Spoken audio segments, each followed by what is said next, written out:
Graça e paz, meus amados irmãos da Congregação Metodista no Barbudo, e a você que nos assiste nesta noite, neste culto intitulado Mergulho Espiritual. E eu quero convidar você para que abra a sua Bíblia no livro do profeta Isaías, capítulo 53, versículo 1. Isaías 53, versículo 1, que diz assim a palavra do Senhor: Quem creu em nossa pregação e a quem foi revelado o braço do Senhor. Aleluia, glórias a Deus. Meus amados, nós percebemos que o livro do profeta Isaías é o livro considerado como o quinto evangelho, tendo vista que o seu escritor, o profeta Isaías do Antigo Testamento, é o profeta messiânico, aquele que mais profetizou sobre o advento do Messias. Todos nós conhecemos a respeito do profeta Isaías, do seu chamado, quando ele diz, no ano em que morreu o rei Uzias, eu vi o Senhor assentado sobre um alto e sublime trono. Mas o seu livro também é o primeiro dos profetas maiores. Eles são classificados teologicamente devido à sua extensão, isto é, o tamanho do livro. Isaías contém, por exemplo, 66 capítulos. Então, ele está na lista dos profetas maiores. Mas quando nós lemos esse versículo, que há duas perguntas, ao qual eu quero me ater à primeira pergunta: quem creu em nossa pregação? Quem creu?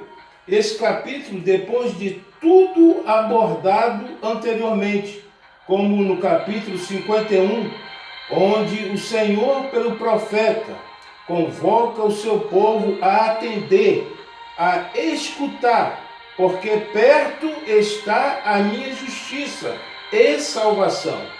Há um chamamento para ouvir a palavra do Senhor, que é o Redentor de Israel. No entanto, tudo já havia sido anunciado pelo próprio Deus.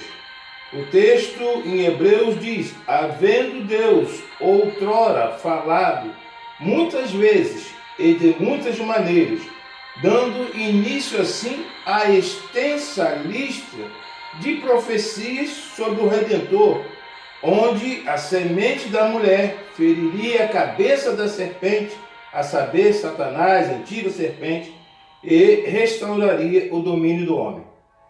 Mas vários foram os personagens bíblicos que se referiram ao Messias, como, por exemplo, o patriarca Abraão, mas nos chama a atenção Jacó ao abençoar os seus filhos. Jacó profere ali uma bênção profética que diz que ele, o Senhor, viria de Judá. Gênesis 49:10. O cetro não se arredará de Judá. Moisés, outro personagem importante do Antigo Testamento, diz que ele seria um profeta como ele. Deuteronômio 18:15-19. O profeta Isaías, esse ao qual nós estamos tomando por base nesta noite, diz que ele nasceria de uma virgem. Isaías 7:14. Mas no Novo Testamento, nós também encontramos João Batista, o último dos profetas, que diz que Cristo é o Cordeiro de Deus que tira o pecado do mundo. O cego Bartimeu clama: Jesus, filho de Davi, tem compaixão de mim. Mas continuamos a pergunta: quem creu? Aí está uma pergunta: quem creu em nossa pregação? O profeta se coloca na posição de mais um que alerta o povo para o advento do Senhor, para as boas novas do Evangelho, proclamando a salvação eterna. Temos a salvação do Senhor, que é o único e suficiente Salvador para todos os povos. Não é um privilégio meu, não é apenas um privilégio da igreja, mas para todos os povos que creem no Senhor Jesus Cristo como o único e suficiente Salvador da sua vida. No entanto, essa é a grande questão da humanidade, tanto na antiguidade como, por exemplo, nos dias de Noé, que eles comiam, bebiam, davam-se em casamentos, mas estavam desatentos. Mas também é uma questão nesses últimos dias, a incredulidade, a cegueira espiritual, característica marcante no tempo de Isaías, mas também da sociedade de hoje. Só poderão ser curadas e restauradas mediante a ação do Espírito Santo de Deus, que convence o homem do pecado, da justiça e do juízo. Aleluia! Deus seja louvado. Quem creu ou quem crerá na Bíblia Sagrada? A humanidade vive nos dias atuais, distante de Deus, de certa maneira, aposta todos os ideais em inteligência artificial. Então, quem crerá na Bíblia, na pregação dos profetas, no sacrifício de Cristo que levou sobre si as nossas dores e enfermidades, nas mensagens dos pastores? Crerá somente aqueles que derem ouvidos à voz do Senhor pelo seu Espírito, porque éreis desgarrados como ovelhas, mas agora tendes voltado ao pastor e bispo das vossas almas. Primeira Epístola de Pedro, capítulo 2, versículo 25. Mas eu quero ainda, você poderia me questionar e dizer, pastor, por que devo crer nessas palavras? E a própria Bíblia, que não deixa dúvida, que não há contradição, tem a resposta para você. Porque o amor de Deus é incomparável. Deus amou o mundo de tal maneira que deu o seu Filho, para que todo aquele que nele crê não pereça, tenha vida eterna. Por que devo crer nessa palavra? Porque Jesus é o Cordeiro de Deus que tira o pecado do mundo.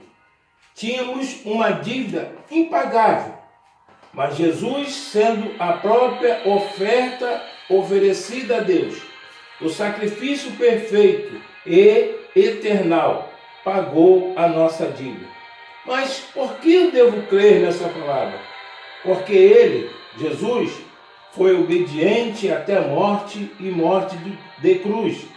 Ele se fez maldito por nós ao ser pendurado na cruz do Gólgota. Por que devo crer nessa palavra? Porque ele esteve morto, mas Deus o ressuscitou e ele vive para sempre. Ele venceu a morte e nós em Cristo vencemos também a morte, porque Cristo nos conduz em triunfo. Mas por que eu devo crer nessa palavra, pastor?